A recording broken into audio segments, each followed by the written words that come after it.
शिवाय नमस्तुभ्यम। हरे कृष्ण। आप सभी का दिन शुभ और मंगलमय हो। प्रिय श्रोताओं, आज हम शिव पुराण की कथा के 14वें दिन में प्रवेश कर रहे हैं। कलयुग में धर्म के नाम पर सबसे अधिक भ्रम फैलता है। कई बार हम कर्म कर रहे होते हैं पर भावना नहीं होती। कभी पूजा करते हैं तो भीतर कभी न विश्वास होता है न शांति। और शिव पुराण इन भटके कदमों को ही दिशा देता है। यह केवल देवताओं की कथा नहीं बल्कि हमें बताता है कि धर्म क्या है और धर्म की आड़ में चलने वाला दिखावा क्या है। आज की कथा इसी भेद को उजागर करेगी। तो आइए कथा के शुभारंभ से पहले हम सभी मिलकर भगवान शिव से प्रार्थना करें। हे धर्म स्वरूप शिव, हमें दिखावा नहीं सच्ची श्रद्धा दीजिए। ऐसा विवेक दीजिए कि हम धर्म की आड़ में स्वार्थ ना करें बल्कि आपके प्रेम में आत्मा से जुड़े। हर हर महादेव। अब सुनिए आज की कथा। श्री ब्रह्मा जी कहते हैं, हे देवर्षि, तुम्हारे चले जाने पर प्रफुल्लित हुई पार्वती ने महादेव जी को तपस्या से ही साधे माना और तपस्या के लिए ही मन में निश्चय कर लिया। तब उन्होंने अपनी सखी जया और विजय के द्वारा अपने पिता हिमाचल और माता मैना से आज्ञा मांगी।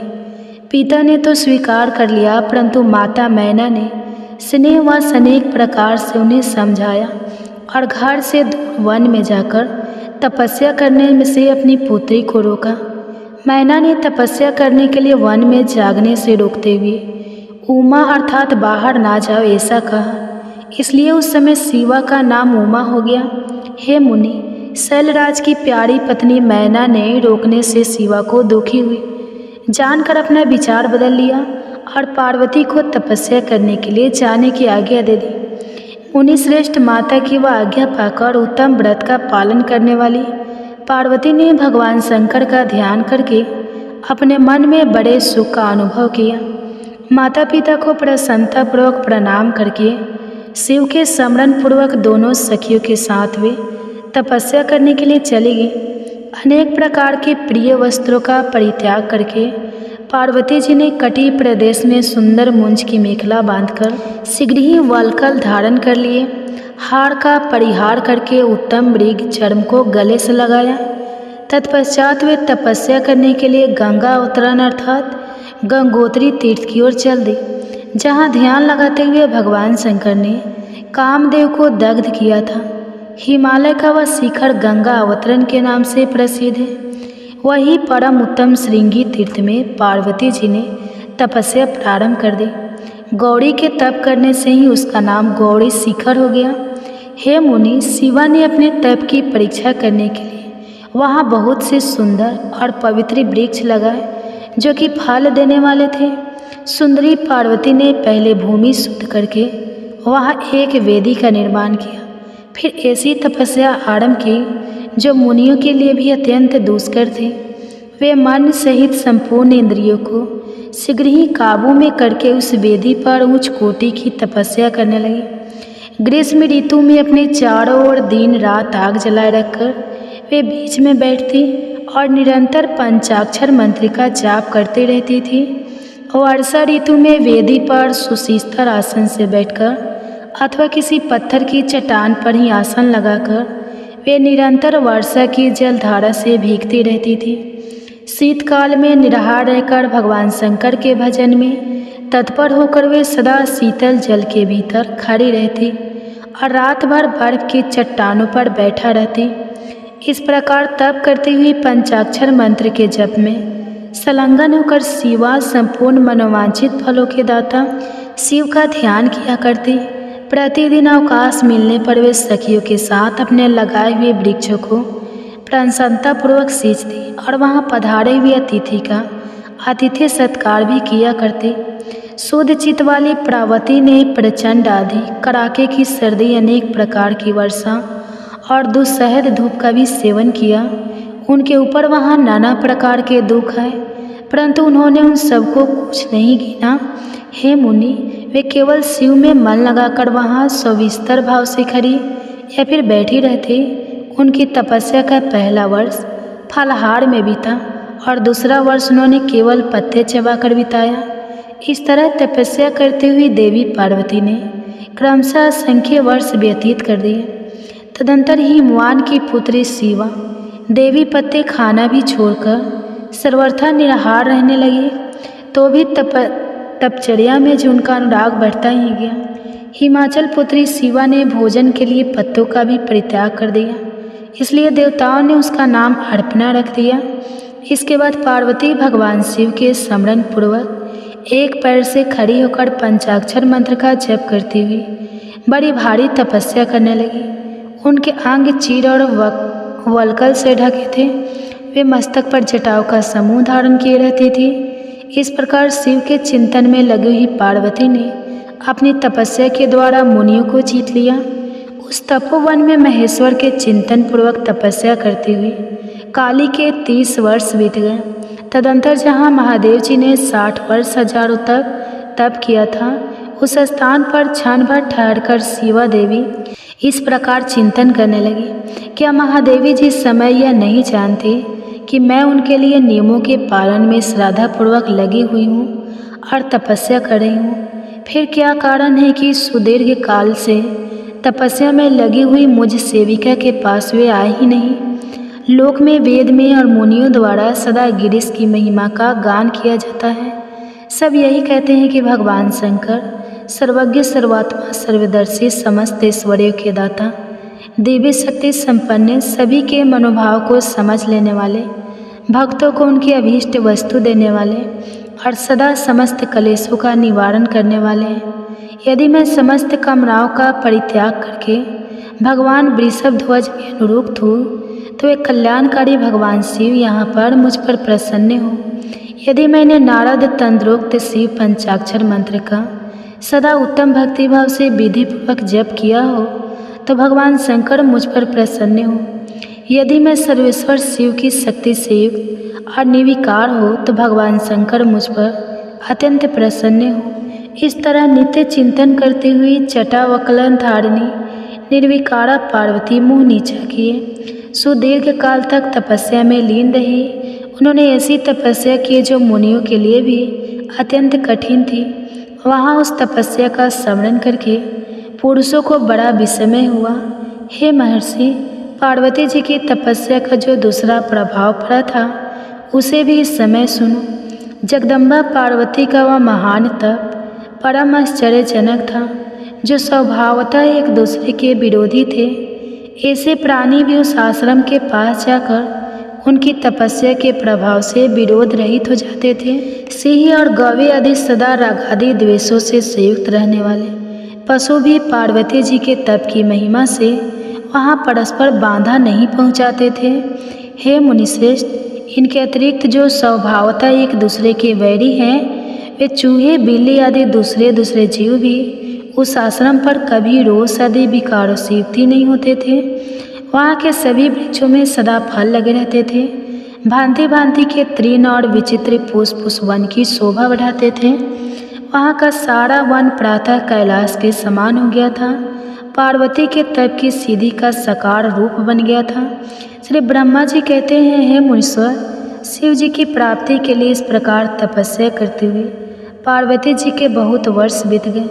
जो भी भगवान शंकर प्रकट नहीं हुए, तब हिमालय, मैना, मेरू और मद्राचल आदि ने आकर पार्वती जी को समझाया और शिव जी की प्राप्ति को अत्यंत दुष्कर बताते उनसे अनुरोध किया कि तुम तपस्या छोड़कर घर को चलो।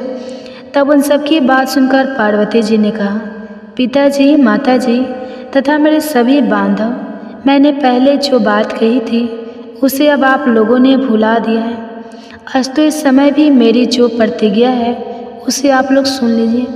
जिन्होंने रोष से कामदेव को जलाकर भस्म कर दिया है, वे महादेव जी अति विरक्त हैं। तो भी मैं अपनी तपस्या से उन भक्त वत्सल भगवान शंकर को अवश्य संतुष्ट करूंगी।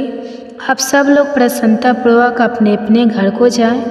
महादेव जी संतुष्ट होंगे ही, इसमें अन्यथा विचार की आवश्यकता नहीं है। जिन्होंने कामदेव को जलाया है, जिन्होंने इस पर्वत के वन को भी जलाकर भस्म कर दिया है, उस भगवान शंकर को मैं केवल तपस्या से यही बुलाऊंगी। हे महाभागगण, आप यह जान ले कि महान तपोबल से ही भगवान सदा शिव की सेवा सुलभ हो सकती है। यह मैं आप लोगों से सत्य, एकदम सत्य कहती हूँ। सुमधुर भाषण करने वाली पर्वत राजकुमारी शिवा, माता मेनका, भाई मैनाक, पिता हिमाचल और मंदलाचल आदि से उपयुक्त बात कहकर शीघ्र ही मौन हो गए। तो प्रिय श्रोताओं, आज का अध्याय यहीं पे समाप्त हुआ। इसके आगे का वृत्तांत अब कल सुनेंगे। अब सुनिए भगवान शिव की कथा, भगवान शंकर की एक बहुत ही सुंदर कथा। आइए बड़े ही प्रसन्नचित मन से हम सभी श्रोताओं इस कथा की रसपान करते हैं, जिसे सावन मास में जप, तप, पूजा पाठ करने और शिवलिंग पर जल चढ़ाने के महत्व को जानेंगे। तो आइए प्रारंभ करते हैं। एक समय की बात है, किसी गांव में एक बूढ़ी अम्मा अपने बेटे के साथ रहा करती थी। माँ बेटे बहुत मेहनत मजदूरी करके अपना गुजारा किया करते थे। एक बार बूढ़ी अम्मा के मन में विचार आया कि अब उसका पुत्र विवाह के योग्य हो गया है, अब उसे अपने लिए बहू लेकर आनी चाहिए। और कुछ समय के बाद बूढ़ी अम्मा ने अपने बेटे का विवाह एक सुशील कन्या से करवा दिया। उसकी बहू बहुत ही सुंदर और सुशील और संस्कारी थी। वह प्रतिदिन जल्दी उठकर घर की साफ सफाई, स्नान आदि करती और भगवान शिव का अपने घर में ही पूजन किया करती थी। विवाह के कुछ समय बाद सावन का महीना आया और बूढ़ी अम्मा की बहू भगवान भोलेनाथ की अनन्य भक्त थी। उसके मन में यह विचार आया कि वह सावन के महीने में मंदिर जाकर शिवलिंग पर जल अर्पित करे।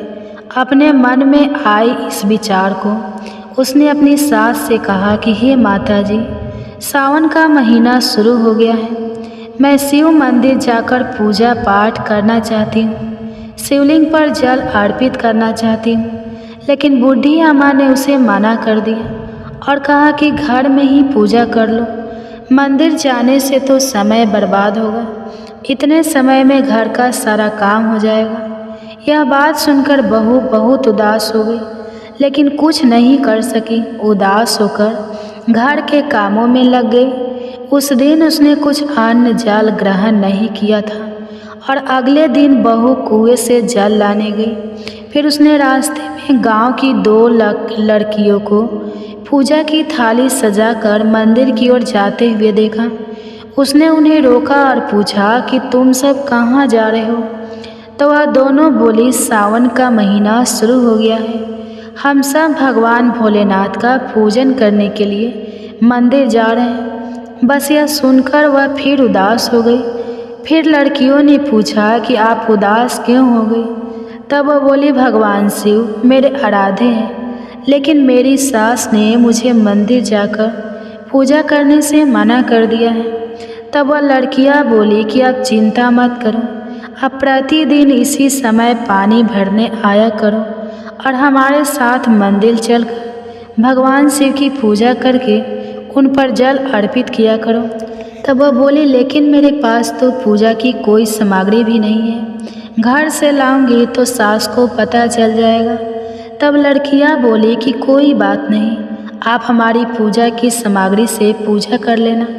यह सुनकर वह बहुत खुश हुई और प्रतिदिन उनके साथ मंदिर जाने लगी, जहां वह शिवलिंग पर जल चढ़ाती और भक्ति भाव से भोलेनाथ की पूजा किया करती और उनसे कहती कि मैंने अपनी सास से यह बात छुपाई है, इसके लिए मुझे क्षमा कर दीजिएगा।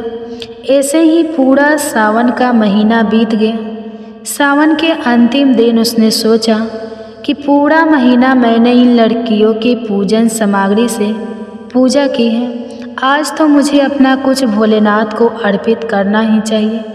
बस ऐसा सोचकर उसने अपनी नाक से सोने की नथ उतारी और उसे धोकर शिवलिंग पर अर्पित कर दिया और पूजा करके घर आ गई। घर आकर वह अपनी सास से नज़र छुपाकर इधर उधर घूम रही थी, क्योंकि वह जानती थी कि उसकी नाक में नथ ना देखकर सास जरूर पूछेगी कि नथ कहाँ गई। ऐसे ही दोपहर हो गई, तभी अचानक सास की नज़र उसकी नाक पर गई और नाक में नथ ना देखकर सास ने पूछा कि अरे बहू, तुम्हारी नथ कहाँ गई? तो वह बोली कि माँ जी, मुझे नहीं पता, शायद कहीं गिर गई होगी। फिर सास बोली, अच्छा तो यह बताओ कि तुम आज कहाँ कहाँ गई थी, वहीं जाकर हम दोनों ढूंढ लेंगे। बहू बोली, मैं सुबह पानी भरने के लिए गई थी, तब तक तो मेरी नाक में नथ थी, उसके बाद मैं अपने उपने थापने के लिए गई थी। फिर सास बोली कि चलो वहीं चलकर देखते हैं। दोनों वहाँ पहुँचे जहाँ बहू ने आज उपले थापे थे। सास ने बहू से कहा कि चलो अब ये उपले तोड़कर देखते हैं।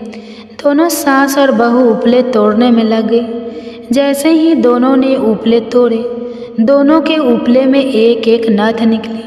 सास बोली कि नथ तो एक ही थी, यह दो कैसे हो गई। इसके बाद सास ने एक एक करके सारे उपले तोड़ना शुरू कर दिए। अब सास उपले तोड़ती जाए और उन सब में से नथ निकलते जाए। सास ने बहू की ओर देखा और पूछा कि यह क्या मजा है। तब बहू ने सास से क्षमा मांगते हुए सारी बात उन्हें बता दी और कहा यह भगवान भोलेनाथ ही आशीर्वाद है। आज मैंने सावन की समाप्ति पर उन्हें अपनी नथ अर्पित की थी और उन्होंने मुझे इतनी सारी नथ वापस कर दी। सास बहू की बात को सुनकर बहुत खुश हुई और बोली सावन माह में स्नान, जप, तप और दान का इतना महत्व है, तो अगले साल से हम दोनों मिलकर शिवलिंग पर जल चढ़ाएंगे और पूजा पाठ करेंगे। अगला सावन का माह आने पर दोनों सास बहू ने नियम से सावन का स्नान किया, पूजा पाठ किया, जप तप किया। भगवान भोलेनाथ की कृपा से बूढ़ी अम्मा का घर अन्न धन के भंडार से भर गया। बहू को एक सुंदर पुत्र रत्न की प्राप्ति हुई। हे भोलेनाथ, जैसी कृपा आपने बूढ़ी अम्मा और उनकी बहू पर की, वैसे ही इस कहानी को सुनने वाले, सुनाने वाले और हुंकारा भरने वाले सभी पर करना। ओम नमः शिवाय, हर हर महादेव। तो ये थे सावन मास में सुनने वाले भगवान शिव के सच्चे भक्त की कहानी। आपको कैसा लगा कमेंट्स करके ज़रूर बताएं। अगर वीडियो अच्छी लगी है तो लाइक कीजिएगा, चैनल पे नए हैं तो चैनल को सब्सक्राइब करके साथ ही बेल आइकन प्रेस कर लीजिएगा ताकि ऐसे ही वीडियो की नोटिफिकेशन आप सबके पास सबसे पहले पहुँचे। हो सके तो ज़्यादा से ज़्यादा अपने फैमिली फ्रेंड के साथ शेयर कीजिएगा। प्रिय श्रोताओ, यह कोई साधारण कथा नहीं है, यह है एक अलौकिक प्रेम गाथा जहाँ शिव पार्वती का प्रेम, लक्ष्मी नारायण का त्याग और सावन की हर बूंद में छिपा है एक दिव्य रहस्य। प्रिय श्रोताओ, अगर आप इस कथा को अधूरी छोड़ देंगी तो शायद भगवान शिव की कृपा भी अधूरी रह जाए। इसलिए पूरा इसे अंत तक सुनना, क्योंकि हर पल हर शब्द में छुपा है आपकी आत्मा को छू लेने वाला सच्चा प्रेम। मेरी प्यारी बहनों, सावन में शिव की इस प्रेम लीला को महसूस कीजिए। सखियों, सावन का प्रथम सोमवार था। कैलाश पर्वत पर हर दिशा में मेघों की गूंज उठ रही थी। आकाश में काले बादल उमड़ घुमड़ रहे थे। बर्फीली कैलाश पर भी एक अनोखी हरियाली छाने लगी थी, मानो प्रकृति स्वयं सावन के स्वागत में फूल बिछा रही हो। माँ पार्वती अपनी कुटिया के बाहर बैठी थी। हाथ में तुलसी के पत्ते और फूल थे और उनकी आंखें आकाश की ओर टिकी थी, जैसे किसी प्राचीन रहस्य को पढ़ रही हो। तभी शिव जी ध्यान से बाहर निकले। उनकी जटाओं से गंगा की एक पतली धार गिरती रही और उनकी आंखों में सावन की मस्ती की चमक थी। देवी शिव बोले, आज का दिन कुछ विशेष है। प्रकृति के बीच कोई रहस्य हिलोर मार रहा है। पार्वती मुस्कुराई, स्वामी, यह वही दिन है जब मैंने 8 जन्मों की तपस्या पूरी की थी, लेकिन आज का सावन कुछ अलग क्यों प्रतीत हो रहा है। तभी दक्षिण दिशा से एक मधुर ध्वनि उठी, घुंघरू और शंख की स्वर लहरियाँ, और तभी आकाश में एक दिव्य रथ उतरा जिसमें लक्ष्मी नारायण विराजमान थे। आकाशवाणी हुई, हे शिव, हे पार्वती, समय आ गया है एक ऐसे वन में प्रवेश करने का जहाँ तुम्हें स्वयं अपनी शक्ति के स्वरूप का दर्शन होगा। शिव और पार्वती ने लक्ष्मी नारायण को प्रणाम किया और बिना कोई प्रश्न किए उनके साथ उस वन की ओर चल दिए जहाँ मोर नाच रहे थे, हरियाली झूम रही थी और हर पत्ता कोई गढ़ कथा कह रहा था। वह वन कोई साधारण वन नहीं था। वहाँ हवा में चंपा और बेला की खुशबू थी और जमीन पर बिछे थे बेलपत्रों के स्वर्णिम धागे। मोर पंख फैलाकर नाचते थे, मानो कोई दिव्य रस में निभा रहे हो। जैसे ही चारों देवता उस वन में पहुँचे, वृक्षों ने अपने आप रास्ता दे दिया। एक पुरातन वृक्ष के नीचे एक स्त्री बैठी थी। उसकी आंखों में सारा ब्रह्मांड समाया हुआ था। वह देवी नहीं थी पर सामान्य भी नहीं लगती थी। उसने शिव को देखा, पार्वती की ओर देखा, फिर लक्ष्मी और नारायण की ओर। स्वागत है त्रिपुरारी, स्वागत है बैंड के वासी। क्या तुम उस रहस्य को जानने आए हो जो तुम्हारे भीतर ही छिपा है, पर आज तक तुमने उसे पहचाना नहीं। पार्वती की आंखों में जिज्ञासा भर गई। हे माथे पर आप कौन हैं और कौन सा रहस्य? उस स्त्री ने मुस्कुरा कर कहा, मुझे लोग वंश कहते हैं। मैं उसी प्रेम की प्रतिनिधि हूँ जो सावन में हर कण में बहता है, और आज तुम चारों को वो दर्शन होगा जो इस ब्रह्मांड में केवल एक बार संभव होता है। शिव ने पहली बार हल्के से हाथ जोड़े और बोले, कृपा करे हमें उस यात्रा पर ले चले। बाजिया ने अपनी आंखें मूंदी और एक मंत्र उच्चारित किया। तभी एक जलधारा फूट पड़ी जिससे एक दीप निकलकर आकाश में लहराया और एक नई भूमि पर गिरा। एक भूमि जो इस युग में नहीं थी, शायद किसी अन्य लोक में। और फिर वन्या की आंखों से निकली ज्योति जब आकाश को चीरती हुई उस अन्य लोक की भूमि पर गिरी तो समस्त ब्रह्मांड जैसे एक पल को सतबद्ध हो गया, चारों ओर गूंजने लगा। प्रेम लोक एक ऐसा लोक जिसे आज तक ना देवों ने देखा, ना ऋषियों ने, ना ही स्वयं त्रिदेवों ने। शिव, पार्वती, लक्ष्मी और नारायण चारों उस ज्योति के पीछे पीछे उसी लोक में प्रवेश कर गए। वहाँ की धरती चांदनी से भी उज्जवल थी। वृक्ष मोती की पत्तियों ओढ़े खड़े थे और हर शाख पर एक मोर बैठा मधुर नृत्य कर रहा था। बारिश की बूंदें वहाँ धीमे धीमे गिरती थी, मानो हर बूंद कोई गीत गा रही हो। पार्वती ने धीमे स्वर में पूछा, स्वामी, क्या आपने पहले कभी ऐसा लोक देखा है? शिव मुस्कुराए, नहीं देवी, और मैं नहीं जानता हूँ। यह वही लोक है जो केवल उस प्रेम से प्रकट होता है जो निस्वार्थ हो, पूर्ण हो और निसंकल्प हो। तभी एक कमल की पंखुड़ी खुली और उसमें से एक आकाशवाणी निकली, जैसे स्वयं सृष्टि बोल रही हो। यह प्रेम लोक तुम्हारे भीतर का प्रतिबिंब है। जो प्रेम तुमने अपने हृदय में बोया है वही तुम्हें इस द्वार तक लाया है। पर अब परीक्षा की घड़ी है। क्या तुम उस दिव्य बीज को पहचान पाओगे जो तुम्हारे भविष्य की लीला का आकार बनेगा?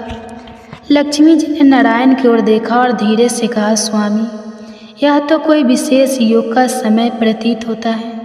क्या यह सावन की ही वह क्षण है जब देवताओं को भी अपने भीतर झांकना पड़ता है?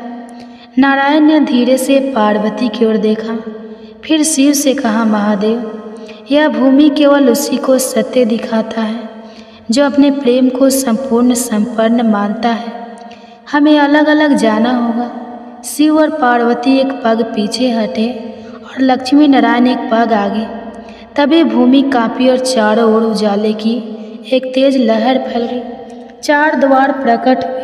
हर द्वार पर लिखा था, प्रेम का त्याग, प्रेम का धैर्य, प्रेम की मौन परीक्षा, प्रेम का बलिदान।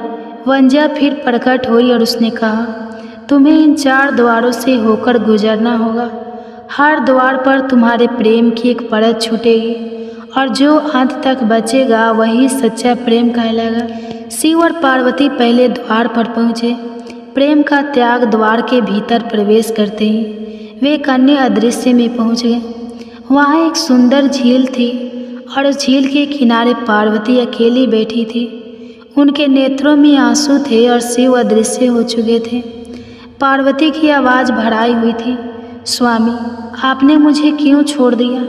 क्या मेरी भक्ति में कुछ कमी रह गई? उस क्षण पार्वती के सामने एक वृद्ध स्त्री आई जो देखने में सामान्य थी, पर उसकी आंखों में काल के पार का ज्ञान था। उसने कहा, बेटी, प्रेम तभी सच्चा होता है जब त्याग कर देने पर भी तुम उसका सम्मान करो। शिव ने तुम्हारा त्याग नहीं किया। उन्होंने तुम्हें वह दृष्टि दी है जिससे तुम स्वयं को पहचान सको। पार्वती ने अपनी आंखें मूंद दी और कहा, अगर प्रेम केवल साथ में रहने का नाम नहीं बल्कि आत्मा से जुड़ने का नाम है तो मैं शिव को छोड़कर भी शिवमय हूँ। दृश्य बदल गया। शिव और पार्वती फिर से द्वार के दूसरी ओर प्रकट हुए। एक साथ लेकर अब उनके बीच कोई शब्द नहीं, केवल मौन था, पर उस मौन में प्रेम बह रहा था। लक्ष्मी नारायण भी अभी अपने द्वार से निकले। उन्होंने धन, वैभव और भव्यता को त्याग कर केवल कमल पुष्प के संग उस द्वार को पार किया था। उन्होंने कहा, जहाँ प्रेम है वहाँ धन वैभव का कोई मोल नहीं। चारों देव एक चौराहे पर फिर से मिले। वंज ने कहा, यह तो प्रारंभ था, अब अगला द्वार है धैर्य का द्वार। और तभी आकाश से एक बिजली सी गौधी सावन की पहली तेज बारिश उस प्रेम लोक में होने लगी। मोर एक स्वर्ग में गा उठे, पेड़ों की शाखाएं लहराई और एक नई परीक्षा की आहट होने लगी। सखियों, सावन की वो पहली तेज वर्षा अब किसी आम बरसात जैसी नहीं लग रही थी। उसमें कोई रहस्य बस रहा था, जैसे हर बूंद के साथ कोई भाव उतर रहा हो और कोई छुपे प्रश्न भीग रहा हो। चारों देव उस चौराहे से अगली दिशा में बढ़े, जहाँ एक विशाल द्वार था जिस पर लिखल था प्रेम का धैर्य, जहाँ प्रतीक्षा ही परीक्षा है। जैसे ही शिव, पार्वती और लक्ष्मी नारायण ने द्वार पार किया, उन्हें एक अलग समय में पहुंचा दिया गया। समय वहाँ स्थिर नहीं था, पर तेज भी नहीं। वहाँ हर क्षण एक युग जितना लंबा था और प्रतीक्षा सबसे कठिन साधना। इस द्वार के भीतर पार्वती स्वयं को एक घने जंगल में अकेली पाती है। आसमान पर घने बादल हैं, पेड़ बारिश में भीग रहे हैं और वो मोर टहनी पर बैठकर चुपचाप प्रतीक्षा कर रहे हैं, जैसे उन्हें भी किसी का इंतजार हो। पार्वती उस हरियाली में विचरण करती है और हर जगह शिव को ढूंढती है। स्वामी, आपने वचन दिया है साथ चलने का, कहा है आप अपनी वाणी में कांपता हुआ विश्वास था। उसी क्षण एक वट वृक्ष की छाया में एक वृद्ध रस प्रकट होती है। वही वंजय के स्वर के समान शांति उनके मुख पर है। वे कहते हैं, देवो, जब प्रेम को सिद्ध करना हो तो कभी कभी प्रेम स्वयं ही छूप जाता है ताकि उसका धैर्य देखा जा सके। पार्वती मौन हो जाती है और एक पत्थर के टुकड़ों पर बैठ जाती है। वह वहाँ 21 दिन तक बिना खाए पिए केवल शिव का नाम जपती रहती है। हर दिन सावन की वर्षा उन्हें भिगोती है, पर वह टस से मस्त नहीं होती। 21वें दिन एक कमल उनकी गोद में आ गिरता है, शिव की उपस्थिति का प्रतीक। पार्वती की आंखों में आंसू बहते हैं, पर होठों पर मुस्कान है। अब मुझे विश्वास है प्रेम लौटे या न लौटे, पर वह कहीं गया नहीं। उसी क्षण शिव एक पेड़ की ओर से बाहर आते हैं। उनकी आंखों में गर्व है। देवी, तुम्हारा प्रेम अब स्थिर हुआ है। जैसे गंगा हिमालय में बसी है, वैसे ही तुम मेरे हाथों में है, हृदय में है। वही दूसरी ओर लक्ष्मी जी एक कुटिया में बैठी प्रतीक्षा कर रही थी। नारायण को वह युद्ध ते हेतु भेज चुकी थी।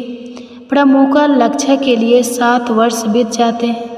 ना कोई संदेश, ना कोई ध्वनि, ना कोई स्वप्न, पर लक्ष्मी जी हर दिन नारायण के लिए दीप जलाती हैं और उस दीप की लौंग बिना बत्ती के भी जलती है। 7वें वर्ष के अंतिम दिन नारायण लौटते हैं, थके मगर शांत, और लक्ष्मी जी बिना एक शब्द कहे उनके चरणों में बैठ जाती हैं।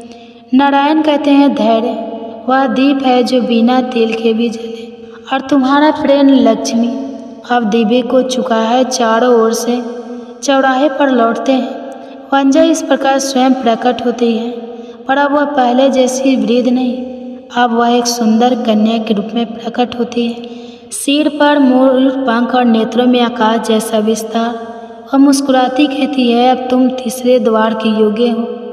मौन परीक्षा का जहाँ शब्द नहीं चलेंगे, केवल हृदय की भाषा बोलेगी। जैसे ही वह यह कहती है, एक दिव्य मेरे आकाश में उतरता है और पार्वती के चरणों के पास आ बढ़ता है। उसकी आंखों में नमी है और पंखों पर शिव का प्रतीक अंकित है।